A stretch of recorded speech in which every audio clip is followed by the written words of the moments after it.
know, when I first got involved in helping to rescue the victims of human trafficking, I think sometimes you have this kind of heroic image of what it's going to be like when you see a traffic victim, but I've discovered that it's far more painful than I ever thought. I mean, you've got to understand that these girls are often raped, you know, 20, maybe 30 times every day over a sustained period for 7 years. It doesn't matter how they feel physically, what cycle they might be in. They are just used to the terror and the fear of being raped. So we work at the A21 campaign with law enforcement. We're so grateful to work with great people in great countries.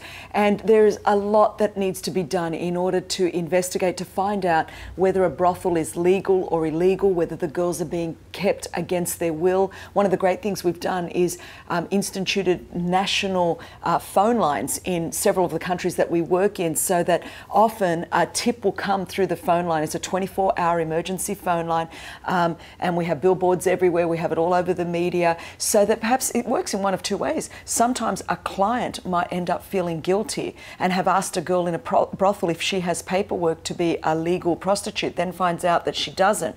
Well, he doesn't want to be exposed, so he'll go and he'll make a call, one of these calls to one of our 1-800 numbers, and then say, look, at this brothel there's certain girls and they are being held against their will. Well, that's a tip-off. We then would give that into the hands of the law enforcement. They would organise in their own timing a raid, and then the girls are brought out. Now, that in one sense we think, wow, they're set free in that moment, but the truth is, for many of them, a whole nother level of terror and fear begins right at that point. They don't know whether they're being taken, they don't know if they're going to be sold into another brothel, they don't know if they're going to be moved into a different country. You've got to understand they have no idea, and they've been held against their will in fear and terror this whole time. So when they choose to come to an A21 transition facility, so they are offered a whole lot of choices. Some girls don't trust it and they would just prefer to get deported back to their countries, but the ones that then choose to come with fear and trepidation, often they're often cowering, and you very often see them in a fetal position, just full of fear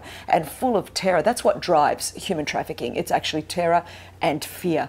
And we have some fantastic, the real heroes, if there's such a word, for the A21 campaign are our house mums that are on the ground 24/7, literally just being that first phase of love for the girls. What they will do is, of course, immediately we begin to meet their immediate physical needs. Many of the girls have been traumatised. They need urgent medical care, and so we make sure that we get food, water. Many of them have been deprived in those things, so we take care of their physical needs.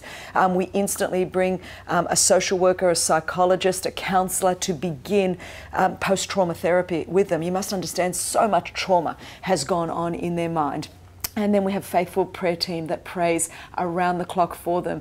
What we have discovered is, you know, that those first couple of hours is just fear, but with incredible love and grace and a spirit of serving, you can begin to see the barriers slowly come down. Now, it might take, and it normally takes, a first full week before a girl might even sort of smile in your direction. You've got to understand, you are working with people that are just full of terror and fear. And I think sometimes we think we're just going to come in and all of a sudden all the defences are going to come down and they're going to be okay.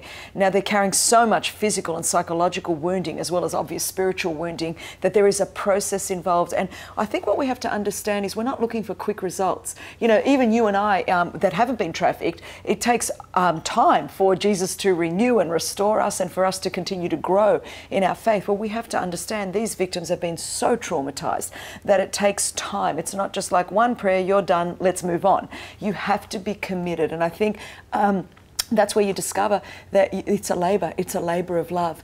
You've got to daily begin to work with the victims to build trust. And I think love is what does it more than anything. Unconditional love, unconditional grace, unconditional mercy. And what we have seen time and time again, and now we're several hundred girls into this process, I think without exception, I have seen greater than anything is love and grace and mercy really can carry you very, very far. As long as we're doing all the other things things that are a requirement as well. You can, with the love of God, love people to wholeness and freedom. And I've seen girls that have come in cowering in a fetal position, absolutely laugh. And I think of the scripture in Proverbs where it says she smiles at the future. I have seen that fear become just a laughter with a strength and confidence that says, yep, God's got a great future for me. And whatever has happened in my past, God has redeemed it, and that I can have a great future in and through a relationship with Jesus Christ. It works. The gospel of hope works.